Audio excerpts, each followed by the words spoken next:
You know how Germans are about football, right? Cold, precise, analytical. They live on numbers, on tactics, on cold, hard data. They come from a country that has won the World Cup 4 times. A nation that looks at this game with its head and never with its heart. So what I'm about to show you genuinely stopped me in my tracks.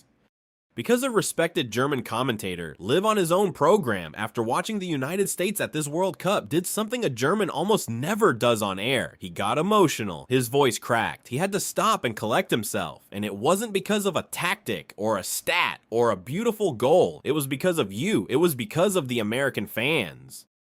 He talked about how Americans love their country, how this crowd has thrown itself behind this team, and how these players are leaving everything on the field, playing their hearts out for their people. And when he said it, I felt a lump in my own throat. So stay with me until the very end, because the line he closed his program with, coming from a cold German analyst, gave me chills, and it's going to fill you with pride. Let's get into it. First, let me set the stage so you understand the weight of what this man did. He is not a hype guy. He is not one of those loud personalities who say outrageous things for clicks. He is a serious German football analyst, the kind who studies every match with a magnifying glass, who has the numbers memorized, and who almost never lets emotion creep into his work.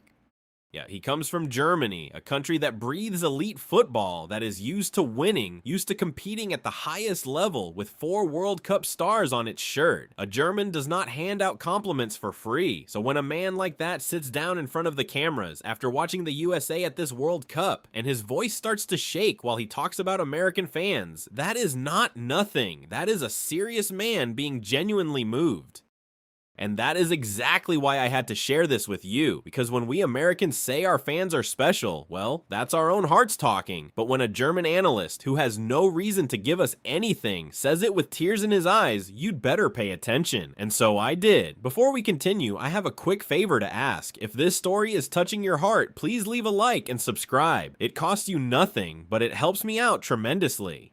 Thank you, and let's keep going, because what comes next is even more powerful. The German commentator started by laying out the facts, because that's what Germans do. He recapped what the United States has actually done on the field at this World Cup, and he made it clear this wasn't just emotion, it was earned. He reminded everyone that the US opened the tournament with a statement, a commanding 4-1 win over Paraguay in Los Angeles in front of more than 70,000 fans, with Folarin Balogun scoring twice and Gio Reyna capping it off with a beautiful goal. Then he talked about the second game, a gritty 2-0 win over Australia in Seattle in front of nearly 67,000 people, a win the Americans grinded out even without their captain and biggest star, Christian Pulisic, who was out injured.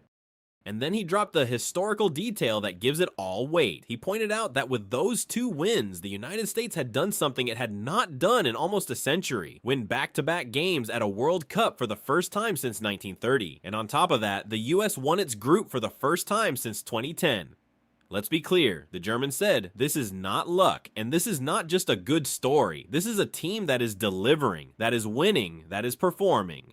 The results are real, and he painted the scenes vividly because as an analyst, he had studied not just the games, but the environments around them. He described the opening night in Los Angeles, where more than 70,000 fans had fought through traffic, dressed head to toe in red, white, and blue, and where, when the first goal went in, beer reportedly rained down from the upper deck in pure delirium. He described Seattle, where fans had packed the light rail trains from early in the morning, flooding the streets around the stadium hours before kickoff, turning a Friday noon into a national holiday. These were not polite, quiet crowds watching a sport they barely understand, the German said. These were passionate, deafening, devoted crowds, the kind you see in the great football nations, and that frankly shocked me. But then he set the numbers aside, and that's when it got emotional. Because the German commentator said that what truly moved him wasn't the scoreline, it was the stands, it was the people, and he started to describe what he saw in those American crowds, and you could hear his tone change completely. He talked about a sea of red, white, and blue. He talked about stadiums packed to the rafters, full of families, of kids, of fans who had battled traffic, who had paid a premium, who had done whatever it took just to be there for their team. He talked about the noise, the passion, the way the crowd erupted, the way they sang, the way they refused to sit down, and he said something that really got to him. I have to be honest with you, I came into this tournament with a prejudice. Like many Europeans, I believed that Americans didn't really care about this sport, that soccer would always be a second-class game over there, that the stadiums would be half empty and quiet, and I was wrong, completely wrong. What I have seen from these American fans is pure, genuine love. They love this team, they love their country, and they are showing it in a way that moved me to my core. And then the German turned to the players, and this is where his voice really started to break, because he talked about how this American team is playing for those fans with everything they have. He pointed out something that, as an analyst, he found remarkable. He noted that this U.S. team is not packed with global superstars. In fact, the American coach himself has admitted his squad doesn't have the biggest names in world football. And yet, the German said, they play like they have something the superstars don't, heart. He talked about how the team kept winning even without Pulisic, their best player, refusing to make excuses. He talked about a 21-year-old Alex Freeman scoring his first World Cup goal, a kid living out the dream of a lifetime. He talked about Gio Reyna, whose first World Cup 4 years ago had been clouded by drama and pain, now smiling, now scoring, now redeemed. He lingered on those individual stories because they clearly moved him. He talked about Balogun calling his 2-goal opener a dreamy night, a young man living out something he had imagined his entire life. He talked about Freeman, a kid who had made his very first appearance for the national team barely a year ago, now heading home a goal on the sport's biggest stage. He talked about how the whole team had simply refused to fold when their captain went down injured, how others stepped up, how nobody hid. When your best player is missing and you don't drop your level, when a 21-year-old steps up like a seasoned veteran, that tells you everything about the character inside that locker room. The German said, "That is not a fragile team. That is a team with a soul." This is a team, the German said, his voice trembling. That is not playing for money, not playing for ego, not playing for itself. This is a team playing for a badge, for a flag, and above all for its people. You can see it in how they run, in how they fight for every ball, in how they celebrate. They feel the love from those stands, and they are giving it right back, multiplied. And he described the scenes after the final whistles. The players walking over to the stands, applauding the fans who had applauded them, the supporters refusing to leave, chanting long after the game was over. Look at how the players go to their people at the end, the German said. They don't rush off down the tunnel. They stay. They salute the crowd. They understand that those people in the stands are not just spectators. They are part of the team, part of the story. That mutual respect, that two-way love is exactly what builds something unbreakable. I have seen great teams play in front of quiet stadiums, and I have seen ordinary teams lifted to greatness by extraordinary crowds. But when you have a good team and a crowd like this, pulling in the same direction, beating with the same heart, that is when miracles start to feel possible, and the United States right now has both. And here, my friend, came the part that nearly broke him, because the German commentator connected the two things, the fans and the team, into one idea that clearly overwhelmed him. He said, "Do you understand what is happening here? There is a connection between this team and this country right now that you cannot fake, that you cannot manufacture. The fans are pouring their love onto the field, and the players are turning that love into energy, into goals, into wins. Even the coaching staff has spoken about it, about this connection between the energy in the stands and the team on the pitch." And as a German, as an analyst who has spent his whole life trying to explain football with numbers, I'm telling you this, what is happening with the United States right now cannot be measured. It can only be felt, and I felt it. And right there, on live television, this cold German analyst had to stop because he was getting choked up. A German, getting emotional about American fans. I had to watch it twice. And he didn't stop there. He went deeper, almost like a confession. He admitted that for years, people like him had looked down on American soccer, had treated it like a joke, like a country that would never truly understand or love this game. "We were arrogant," he said plainly. "We Europeans thought we owned this sport, that we were the only ones who could love it the right way.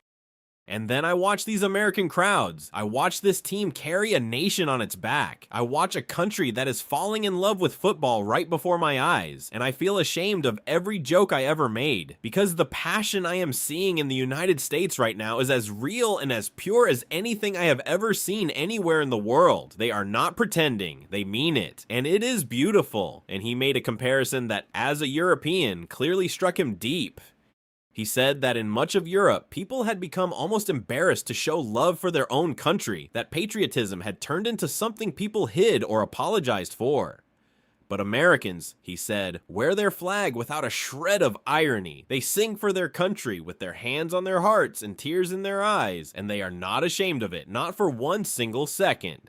There is something powerful, something almost childlike in the very best sense, about a people who still love their nation that openly, that loudly, that proudly. We Europeans have lost some of that along the way. Watching the Americans this summer, I realized how much I missed it. I even envied it. Imagine that, my friend. A German, the most analytical football mind on the planet, admitting he was wrong about us, admitting that American passion moved him.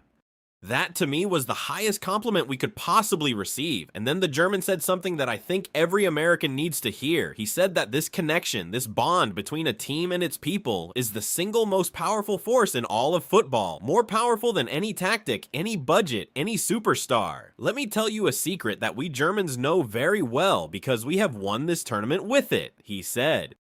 A team that plays for its people, in front of a crowd that loves it the way these American fans love this team, becomes something dangerous, something special. The crowd gives the players an extra gear, an extra lung, an extra heartbeat. They run a step faster, they fight a second longer. They find energy in the 95th minute that doesn't come from training. It comes from the people in the stands who refuse to let them lose. That is not a soft, romantic idea. That is a real competitive weapon, and right now, the United States has it in abundance. And he offered a bigger thought, one that he said should frighten the rest of the world. He said that for decades, football's establishment had quietly wondered what would happen on the day the United States, with all its resources, its size, its energy, finally and truly fell in love with this sport. I think, the German said slowly, choosing his words, we may be watching that exact moment happen, live right now. A sleeping giant is waking up, and it is not waking up quietly. It is waking up with 70,000 people singing in Los Angeles and 67,000 roaring in Seattle. The rest of us should take notice, because once this country fully embraces this game, it will become a force that is very, very hard to stop. Now, to his credit, because he was a serious professional, the German also kept his feet on the ground, and that honesty made everything he said even more believable. He was careful to say that this doesn't guarantee anything, that the United States still has real limitations, that the toughest tests are still to come, that the road through a World Cup is brutal and unforgiving. He acknowledged that the Americans had been helped at times by fortune, by a couple of opponent-owned goals, and that they had not yet faced one of the true heavyweights of the tournament. I am not blind, he said. There is luck in any good run, and the real giants are still out there, waiting. The Americans will need more than spirit against the very best. I am not telling you the United States is going to win the World Cup, he clarified.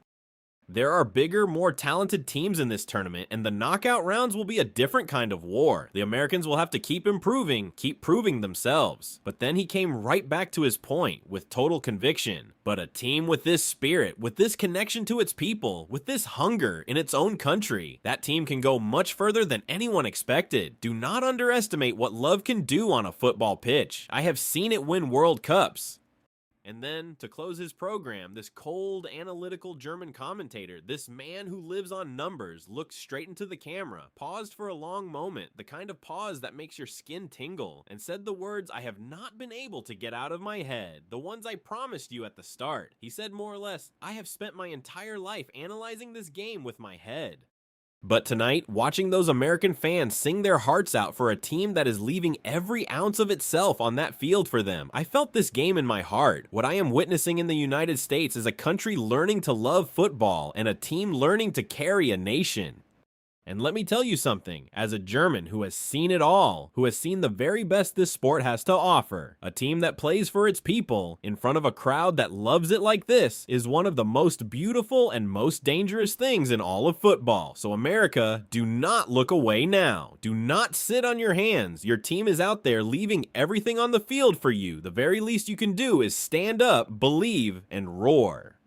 And that's where his program ended. And I just sat there with chills running down my arms. And I sat there thinking about what I just watched with my chest full of pride. Because think about how powerful this is, my friend. It wasn't an American who said all of that. It wasn't me getting carried away by my own patriotism. It was a German, a cold, precise, analytical German from a 4-time World Cup champion nation, a man with every reason in the world to look down on American soccer. And that man, after watching our team and our fans, didn't just compliment us. He got emotional. He got choked up on live television. He admitted he was wrong about us. And the reason wasn't a tactic or a trophy. The reason was us. The reason was the way we love our country. The way we showed up for our team. The way our players are fighting for the people in the stands. For years we've heard that we don't get this sport. That we never will. That soccer isn't really our thing.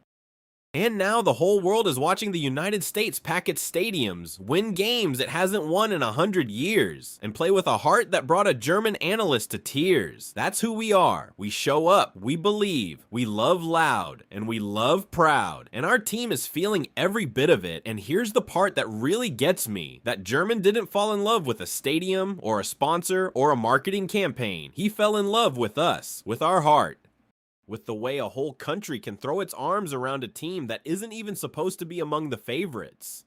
The trophies, the superstars, the giant budgets, other nations can buy all of those. But the thing that brought that analyst to tears, that raw, unashamed love between a people and their team, you cannot buy that. You can only feel it. And right now, nobody in this entire tournament feels it louder than we do. So now I want to hear from you down in the comments and really think about this one. What does it feel like to have a German analyst of all people get emotional on live TV about American fans and American passion? Does it make you proud? And tell me this too. Have you felt this connection with the team this summer? Did you watch the Paraguay game, the Australia game, and feel something different about this group, something special? And how far do you think this team can go, carried by a country that's finally falling in love? I already gave you my take, holding nothing back. Now I want to read yours, so drop a comment and I promise I'll read and reply to as many as I can. And if this one filled you with pride, if you want to ride with me through every single moment of this historic Home World Cup, you know exactly what to do. Smash that like button, subscribe to the channel, and turn on notifications so you don't miss a thing, because we are into the knockout rounds, the dream is alive, and we are going to live every second of it together, you and me, with all our hearts. I'll see you in the next one, and from the bottom of my soul, let's go up. This team is playing for us. Let's make sure they hear us.